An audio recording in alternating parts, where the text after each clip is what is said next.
नमस्कार, आप देख रहे हैं सीमांचल एक्सप्रेस। हमारे चैनल को सब्सक्राइब करें और बेल आइकन दबाना न भूलें। नमस्कार, मैं हूं प्रिया। आज है 29 दिसंबर। चले जानते हैं बिहार की 25 बड़ी खबरों को।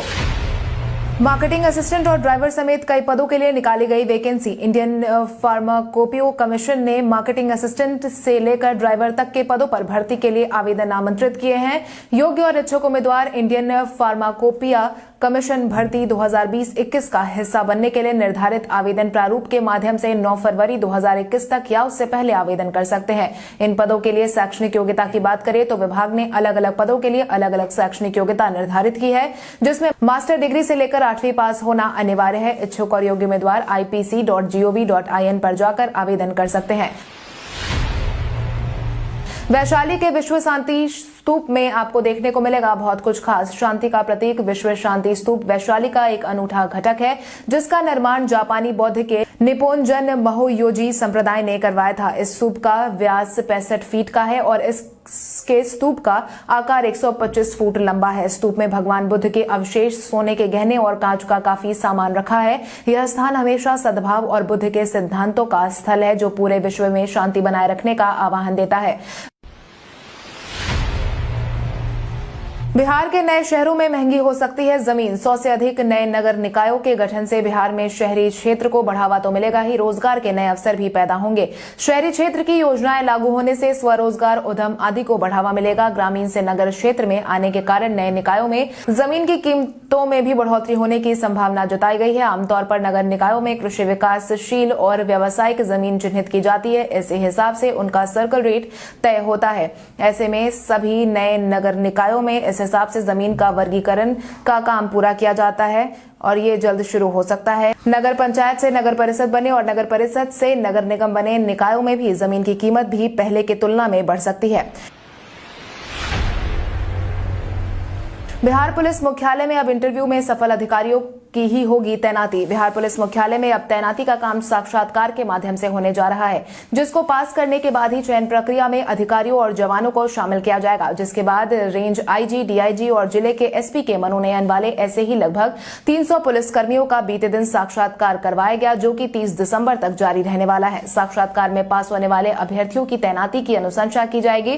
पुलिस मुख्यालय ने साक्षात्कार के लिए 285 पुलिसकर्मियों की सूची तैयार की है। इनमें इंस्पेक्टर, एसआई, एएसआई, हवलदार और सिपाही शामिल है, जिसके बाद पहले दिन कुल मिलाकर 95 पुलिसकर्मियों के साक्षात्कार लिए जाएंगे।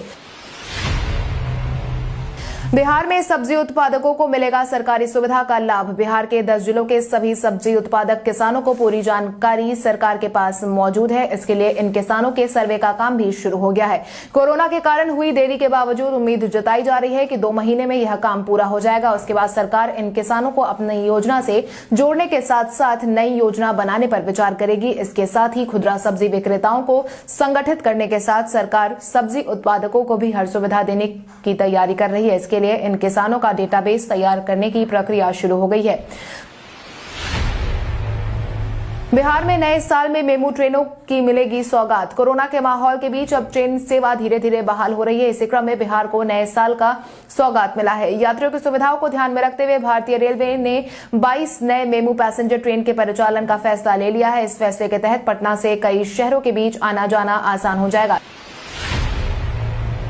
नए साल में बिहार में सरकारी नौकरियों की होगी बहार। कोरोना के माहौल में नौकरियों की बौछार होने वाली है। पीएचईडी में जनवरी 2021 तक कुल 784 पदों पर संविदा पर नियुक्ति होगी। दूसरी ओर विभाग ने केमिस्ट के 33, असिस्टेंट केमिस्ट के 30 और लैब असिस्टेंट के 125 यानी कुल 196 पदों पर स्थायी नियुक्ति होनी है। बिहार में नए साल में 100 माइनिंग इंस्पेक्टर और 40 खनिज विकास अधिकारियों की नियुक्ति होगी। इसके साथ ही भूमि सर्वेक्षण के काम में तेजी लाने के लिए 550 अमीनों के पद के लिए हुई बहाली का परिणाम इसी महीने जारी किया जाएगा। बिहार में कोरोना के मिले 300 से ज्यादा मामले। स्वास्थ्य विभाग की तरफ से साझा की गई जानकारी के अनुसार बिहार में बीते दिन के पिछले 24 घंटे में कुल मिलाकर 309 मामले सामने आए हैं, जिसके बाद प्रभावितों की संख्या बढ़कर 2,51,304 पर पहुंच गई है। वहीं प्रभावित टॉप 3 जिलों की बात करें तो राजधानी पटना में 121 नए मामले सामने आए हैं। इसके साथ ही वेस्ट चंपारण में 20 तो गया में 16 मामले सामने आए हैं।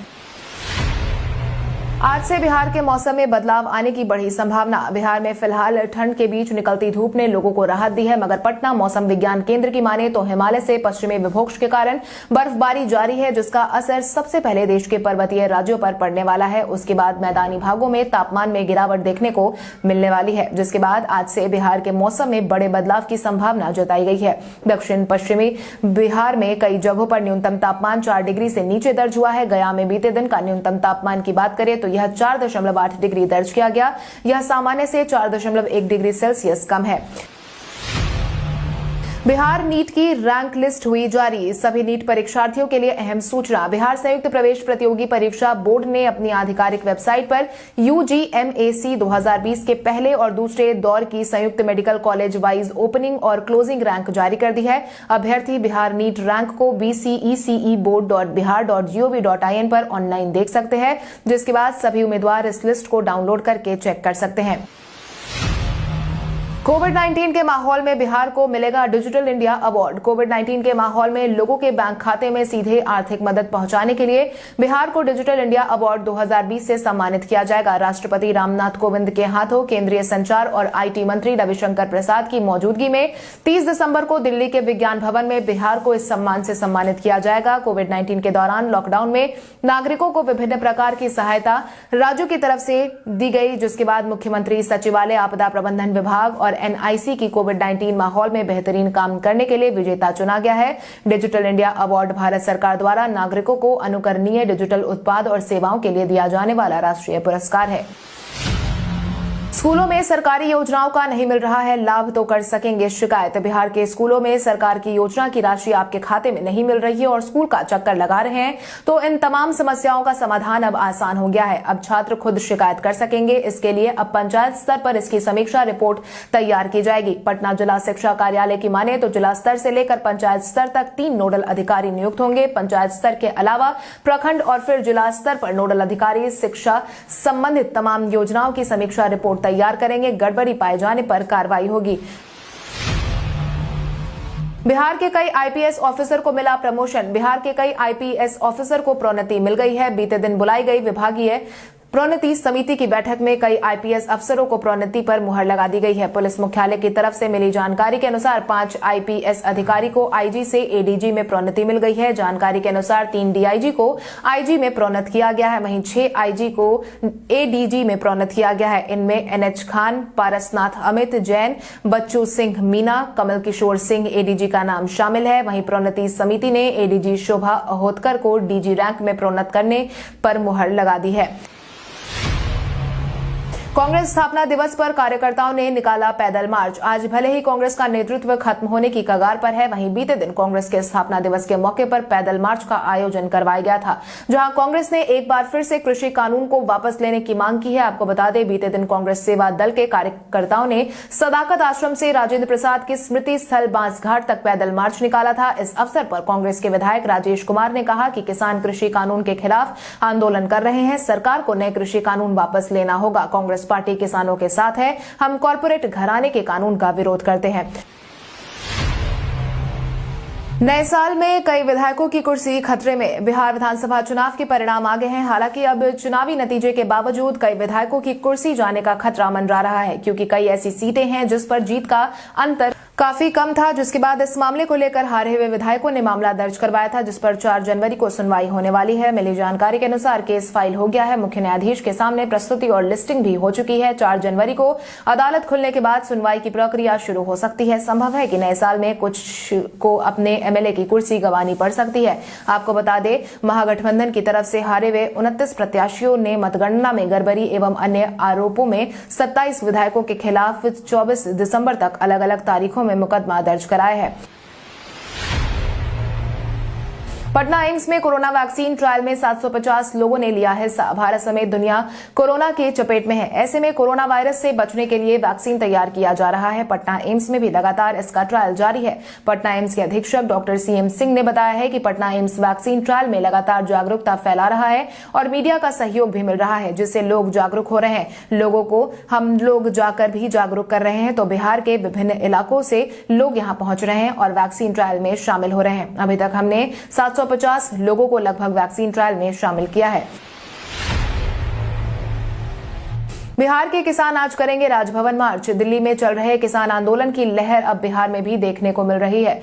अखिल भारतीय किसान संघर्ष समन्वय समिति के आह्वान पर आज बिहार के विभिन्न जिलों के किसान राजभवन मार्च करेंगे और राज्यपाल को ज्ञापन सौंपेंगे। इस राजभवन मार्च में अखिल भारतीय किसान महासभा के साथ साथ AIKSCC के सभी सदस्य शामिल होंगे। सुशील कुमार मोदी ने नीतीश के पद नहीं ग्रहण करने की बात का किया समर्थन। बीते दिनों बिहार जदयू में बड़ा बदलाव देखने को मिला, जिसके बाद RCP सिंह को राष्ट्रीय अध्यक्ष पद की कुर्सी सौंप दी गई, जिसके बाद मुख्यमंत्री नीतीश कुमार ने भी अपना बयान जारी करते हुए कहा था कि उन्हें कभी मुख्यमंत्री की कुर्सी पर बैठना ही नहीं था। वहीं उनके इस बयान का अब सुशील मोदी ने भी समर्थन किया है, जिसके तहत उन्होंने कहा कि भाजपा के राज्यसभा सांसद सुशील मोदी ने मुख्यमंत्री नीतीश कुमार की बातों का समर्थन करते हुए कहा कि हाँ, वो मुख्यमंत्री नहीं बनना चाहते थे, लेकिन भाजपा और जदयू के नेताओं ने कहा कि हम लोगों ने उनके नाम और विजन पर बिहार चुनाव लड़ा, लोगों ने उनके नाम पर हमें वोट दिया। इसके बाद उन्होंने जदयू, भाजपा और VIP नेताओं के कहने पर CM पद स्वीकारा। भारत के इतिहास में आज की तारीख कई कारणों से है दर्ज। मुगल शासक बाबर का बेटा हुमायूं 1530 में उसका उत्तराधिकारी आज ही के दिन बना। कलकत्ता में 1972 में मेट्रो रेल का काम आज ही के दिन शुरू हुआ। विश्व का सबसे बड़ा ओपन एयर थिएटर 1977 में ड्राइव बंबई में आज ही के दिन खुला था। श्रीलंका में 1985 में 43,000 भारतीयों को नागरिकता आज ही के दिन प्रदान की गई थी। पाकिस्तान पर्यटकों को 2002 में भारत के 3 शहरों में घूमने की अनुमति आज ही के दिन दी गई। प्रसिद्ध भारतीय फिल्म निर्देशक तथा ख्याति प्राप्त धारावाहिक रामायण के निर्माता रामानंद सागर का जन्म 1917 में हुआ। हिंदी फिल्म के प्रसिद्ध अभिनेता राजेश खन्ना का जन्म 1942 में आज ही के दिन हुआ था। कोरोना वैक्सीन का शुरू हुआ मॉक ड्रिल। कोरोना वैक्सीन का बीते दिन से देश में पहुंचाए जाने की तैयारी आरंभ हो चुकी है। वैक्सीन का 48 घंटे तक बड़ा मॉक ड्रिल शुरू हो चुका है। पंजाब, आंध्र प्रदेश, गुजरात और असम में कोरोना वैक्सीन से पहले तैयारियों का जायजा लिए जाने के लिए बीते दिन से ड्राई रन शुरू कर दिया गया है। इस ड्राई रन का उद्देश्य है कि वैक्सीनेशन से पहले अगर कुछ कमी रह गई हो तो उसे सुधार कर लिया जाए। इस दौरान वैक्सीन के लिए खासतौर से बनी कोविन ऐप की operational feasibility, field planning, implementation check किया जाएगा। ICC ने महेंद्र सिंह धोनी को दिया दशक का सबसे बड़ा सम्मान। 15 अगस्त को महेंद्र सिंह धोनी ने क्रिकेट की दुनिया को अलविदा कह दिया था। दुनिया के महान कप्तानों में शुमार धोनी ने क्रिकेट की दुनिया पर एक दशक तक राज किया।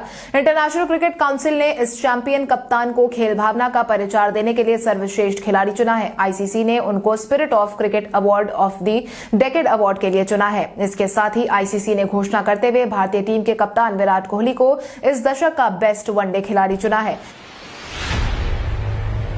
गौहर खान ने शादी के बाद पति जैद दरबार के साथ शेयर की तस्वीर। अभिनेत्री गौहर खान की शादी जैद दरबार के साथ हो चुकी है। वहीं 22 दिसंबर से ही शादी के सेलिब्रेशन की शुरुआत हो गई थी, जिसके बाद 25 को दोनों शादी के बंधन में बंध गए। सोशल मीडिया पर रिसेप्शन और निकाह के कई वीडियोज और फोटोज सामने आए जो जमकर वायरल हुए। निकाह के बाद गौहर खान ने हाल ही में शौहर जैद दरबार संग कुछ तस्वीर शेयर की है। शादी के बाद गौहर खान के चेहरे पर ग्लो साफ नजर आ रहा है। दोनों की फोटो में मस्ती के मूड में नजर आ रहे हैं। दोनों ने ही ग्रे कलर की टी-शर्ट पहन रखी है। जैद की टी-शर्ट पर हबी लिखा है और गौहर की टी-शर्ट पर वाइफी लिखा है। 1 जनवरी से कई फोन्स में बंद हो जाएगा व्हाट्सएप यूजर के लिए अहम सूचना। 2021 तक पॉपुलर मैसेजिंग प्लेटफॉर्म व्हाट्सएप पुराने आईफोन और एंड्रॉइड स्मार्टफोन पर काम करना बंद कर देगा। बताया जा रहा है कि कुछ लोग पूरी तरह से एक्सेस खो सकते हैं, जबकि कुछ लोग इसके लिए कुछ फीचर्स का उपयोग नहीं कर पाएंगे। खबर के मुताबिक पुराने स्मार्टफोन यूजर जिन्होंने iOS 9 या उससे ऊपर या फिर एंड्रॉइड 4.0.3 या उससे ऊपर अपग्रेड नहीं किया है, वे व्हाट्सएप नहीं चला पाएंगे। दरअसल हाल ही में ऐप के निर्माताओं ने बताया कि अगले साल से जिन लोगों ने अपने स्मार्टफोन्स को अपडेट नहीं किया होगा वो लोग व्हाट्सएप का एक्सेस खो सकते हैं। अब आइए जानते हैं सराफा बाजार और पेट्रोल डीजल के क्या थे भाव। अगर हम सराफा बाजार की बात करें तो सोने का भाव 28 दिसंबर को 22 कैरेट के लिए प्रति 10 ग्राम 49,260 रुपए था। वहीं 24 कैरेट के लिए प्रति 10 ग्राम 50,260 रुपए था। वहीं अगर हम चांदी की बात करें तो चांदी का भाव प्रति किलो 67,700 रुपए था। इसके अलावा राजधानी पटना में पेट्रोल की कीमत 86.32 रुपए प्रति लीटर थी। वहीं डीजल 79.10 रुपए प्रति लीटर था। बिहार के किसान पहुंचे सिंधु बॉर्डर। कृषि कानून के खिलाफ दिल्ली के सिंधु बॉर्डर पर लगातार किसान जमे हुए हैं। वहीं अब बिहार के किसान भी सिंधु बॉर्डर पर विरोध करने पहुंच गए हैं। बिहार के कांग्रेस नेता भी किसानों के समर्थन में सिंधु बॉर्डर पर कैंप कर रहे हैं। किसानों के समर्थन में बीते दिन सिंधु बॉर्डर दिल्ली में बिहार के किसानों नौजवानों ने सैकड़ों लोगों के साथ मार्च निकालकर एकता का संदेश दिया है। वहीं अब किसान और सरकार के बीच आज होने वाली वार्ता को टाल दिया गया है, जिसके बाद यह बातचीत बुधवार को होगी। कल हमारे द्वारा पूछे गए सवाल का जवाब आप में से बहुत सारे यूजर ने हमें कमेंट करके दिया था, उसके लिए आपका बहुत बहुत धन्यवाद। आप में से जिन यूजर का कमेंट हमें अच्छा लगा है उनके नाम है साहिल कुमार, विकास यादव, विजय कुमार, दीपक कुमार, अनूप कुमार, सौरभ कुमार गोस्वामी, वीडियो नवीन कुमार, रवि रंजन कुमार, राजेश कुमार रंजन, गौतम कुमार, पंकज कुमार, सोमनाथ कुमार, बिट्टू कुमार, अशफाक राज, मुन्ना पंडित, शशिकांत कुमार, सौरभ कुमार, रेखा राय, सुनील कुमार, कुणाल कुमार, गोविंद गौतम। आप इसी तरह हमारे सवालों का जवाब देते रहे, हम कल आपका नाम लेने की पूरी कोशिश करेंगे। तो चलिए बढ़ते हैं आज के सवाल की ओर। आज का सवाल कुछ इस प्रकार है। आपके अनुसार पर्यटन के दृष्टिकोण से बिहार का कौन सा जिला सबसे ज्यादा घूमने योग्य है? अपने जवाब हमें कमेंट करके जरूर बताएं। इसके साथ ही आज के लिए बस इतना ही। अगर आप ये वीडियो हमारा यूट्यूब पर देख रहे हैं तो हमारे चैनल को सब्सक्राइब करें और बेल आइकॉन दबाना ना भूलें। और अगर आप ये वीडियो हमारा फेसबुक पर देख रहे हैं तो इस वीडियो को लाइक करें और ज्यादा से ज्यादा शेयर करें। धन्यवाद।